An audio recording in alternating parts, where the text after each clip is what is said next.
ഹരേ കൃഷ്ണ. എന്തുകൊണ്ടാണ് ഭഗവാനെ ഭജിക്കുമ്പോൾ നാമജപത്തിലൂടെ ഭജിക്കണം എന്ന് പറയുന്നത്? കാരണം നാമജപത്തിന് നമ്മുടെ ഭക്തിയിൽ വളരെയധികം വലിയ പ്രാധാന്യമുണ്ട്. ഈ കലിയുഗത്തിൽ നമ്മൾ ഈ ഭൗതികമായ ലോകത്ത് പെട്ടുപോയിട്ട് ഇടയ്ക്കൊക്കെ നമ്മുടെ വിഷമങ്ങൾ കാരണം കൊണ്ടും അല്ലെങ്കിൽ നമ്മുടെ ജീവിതത്തിൽ അരങ്ങേറുന്ന പല പല സംഭവങ്ങളൊക്കെ കാരണം കൊണ്ട് നമ്മൾ ചില സമയത്തേക്കെങ്കിലും ഭഗവാനിൽ നിന്ന് കുറച്ചധികം വിട്ടു നിൽക്കാറുണ്ട്, അല്ലെങ്കിൽ ഭഗവാനോട് വളരെ വലിയ രീതിയിൽ നമ്മുടെ വിമുഖത പ്രകടിപ്പിക്കാറുണ്ട്.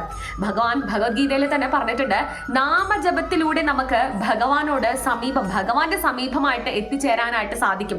കാരണം നമ്മൾ നാമജപം നമ്മുടെ ജീവിതത്തിന്റെ ഒരു ഭാഗമാക്കി മാറ്റുമ്പോൾ, നമ്മുടെ ഒരു ശീലമാക്കി മാറ്റുമ്പോൾ ആ സമയത്തൊക്കെ നമ്മൾ ഭഗവാനെ സ്മരിച്ചുകൊണ്ടിരിക്കുകയാണ്. അതായത് നമ്മുടെ ഈ നാവിലൂടെ ഭഗവാന്റെ നാമസങ്കീർത്തനങ്ങൾ പറയുന്നതിലൂടെ നമ്മൾ ആ സമയത്തൊക്കെ നമ്മൾ ഭഗവാനെ ഭജിച്ചുകൊണ്ടിരിക്കുകയാണ്, സ്മരിച്ചുകൊണ്ടിരിക്കുകയാണ്. ഇതിലൂടെ നമ്മുടെ മനസ്സിലുള്ള കുറേ സംഘർഷങ്ങളെ ഒഴിവാക്കാൻ അത് സഹായിക്കുകയും ചെയ്യും. പിന്നെ വളരെ കുറച്ച് സമയത്തിനുള്ളിൽ തന്നെ നമ്മൾ ഭഗവാനോടൊത്ത് ഭഗവാന്റെ ആ ഒരു സമീപം നമുക്ക് എത്തിച്ചേരാനായിട്ട്, മനസ്സുകൊണ്ട് എത്തിച്ചേരാനായിട്ട് സാധിക്കും. ഭഗവാനെ നമുക്ക് അറിയാനായിട്ട് സാധിക്കും എന്നതാണ് നാമജപത്തിന്റെ ഏറ്റവും വലിയ മഹാത്മ്യം എന്ന് പറയുന്നത്.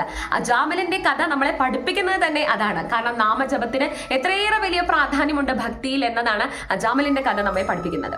അപ്പൊ എല്ലാവരും ഭഗവാന്റെ നാമസങ്കീർത്തനത്തിലൂടെ ഭഗവാനെ ഭജിക്കാനായിട്ട് ശ്രമിക്കുക. ഈ കലിയുഗത്തില് അതിന് വളരെ വലിയ പ്രാധാന്യമുണ്ട്. ഇത്രയും പറഞ്ഞു നിർത്തുന്നു. സർവത്ര ഗോവിന്ദ നാമ സങ്കീർത്തനം. ഗോവിന്ദ ഗോവിന്ദ. ഹരേ കൃഷ്ണ.